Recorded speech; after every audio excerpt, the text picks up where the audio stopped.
السلام عليكم ورحمة الله وبركاته. أهلا بكم أعزائي متابعي إبراهيم المنيسي في كل مكان. الأهلي كمل معجزته، والحياة معجزة مبهرة والله ما بتحصل مع أي نادي على ظهر الأرض اللي حصل مع الأهلي السنة دي. قلنا الأهلي النادي الوحيد في العالم اللي خد 4 بطولات دوري في 4 ألعاب جماعية في موسم واحد. يكتفي بكده الأهلي؟ لا،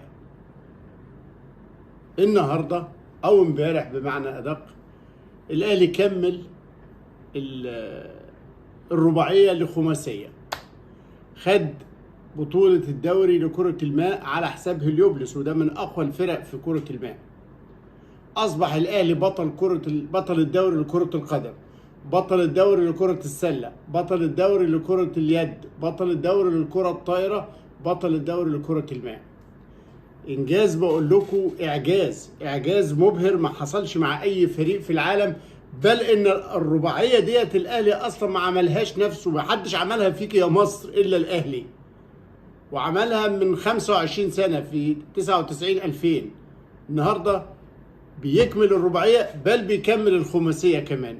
اعجاز حقيقي يستحق عليه النادي الاهلي كل التحيه والتقدير والاحترام. هي دي الرياضه وهو ده المستوى. وهنا يعني ما اعرفش الناس عايزه ايه تاني، بس ما علينا، ما في ناس مقضيها كلام يعني.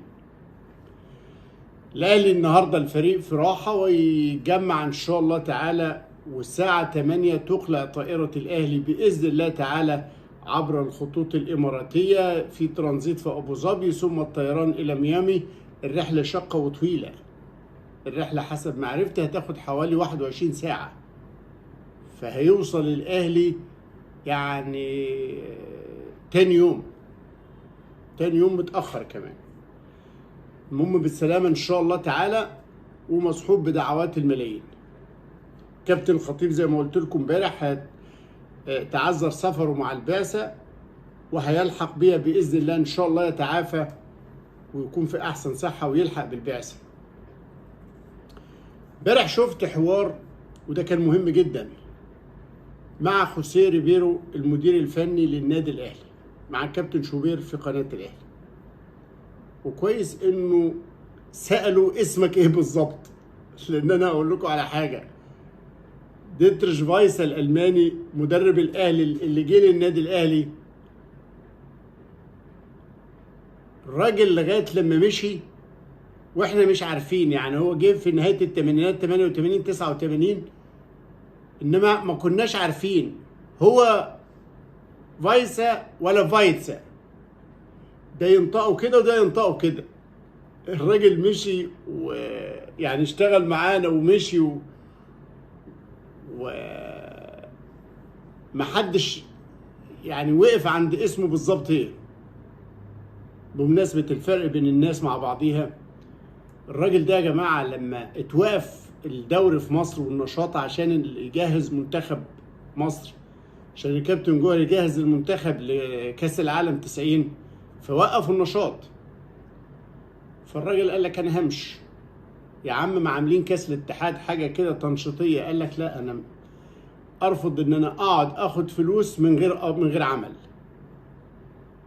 انا اعتقد ده مختلف تماما عن مارسيل كولر واللي عامله دلوقتي. كولر مصمم على انه ياخد كل فلوسه، او الشركه كمان مصممه على ده، وده رقم مرعب. لكن خلينا نقول لكم على فروقات بين الاشخاص، وده اوروبي وده اوروبي، وده الماني وده سويسري. لكن الزمن غير الزمن والناس غير الناس.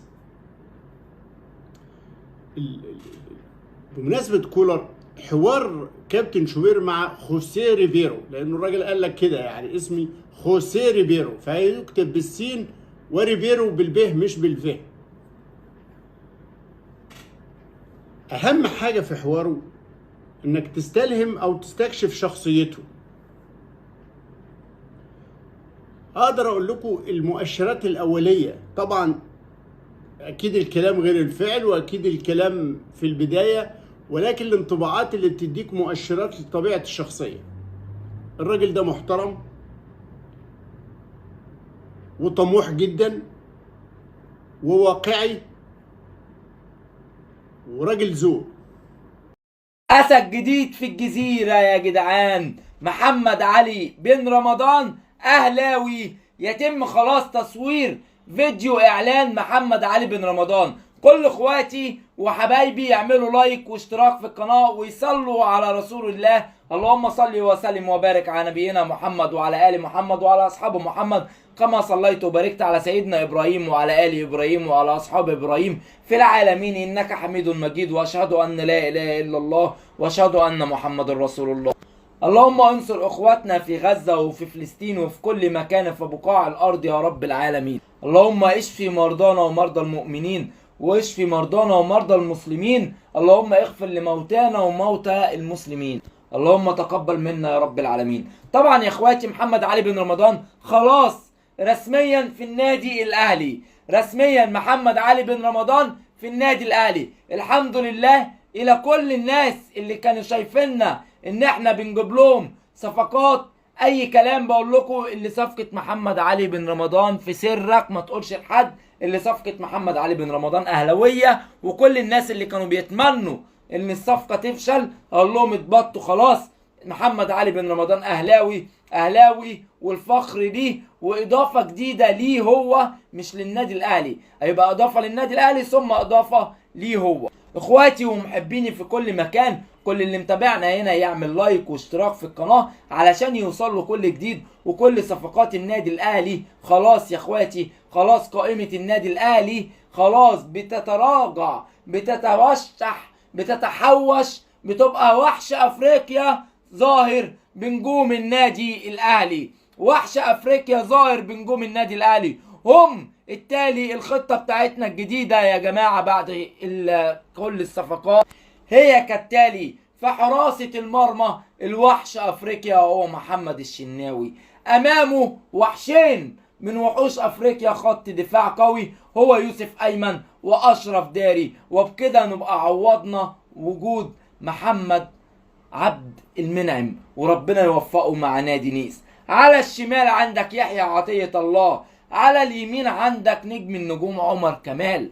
كده خط الدفاع عندك متصلب، امامك خط الوسط عندك نجم النجوم امام عاشور، عندك في ظهره مروان عطية، عندك جنبه محمد علي بن رمضان. وحط تحت خط الوسط ده 100 خط علشان احنا عاملين خطوط قوية ونقط قوية للنجم اللي هيعدي من عندنا. مفيش حد هيعدي الخطوط ديت. عندنا في خط الهجوم نجوم الساحة هو حسين الشحات، هو رضا سليم، هو الوحش الفدائي وسام ابو علي. قول لي من رأيك حد هيقدر يكسب الاهلي بعد القايمة الجبارة دي؟ قول لي في الكومنتات واعمل لايك واشتراك واشوفك على خير.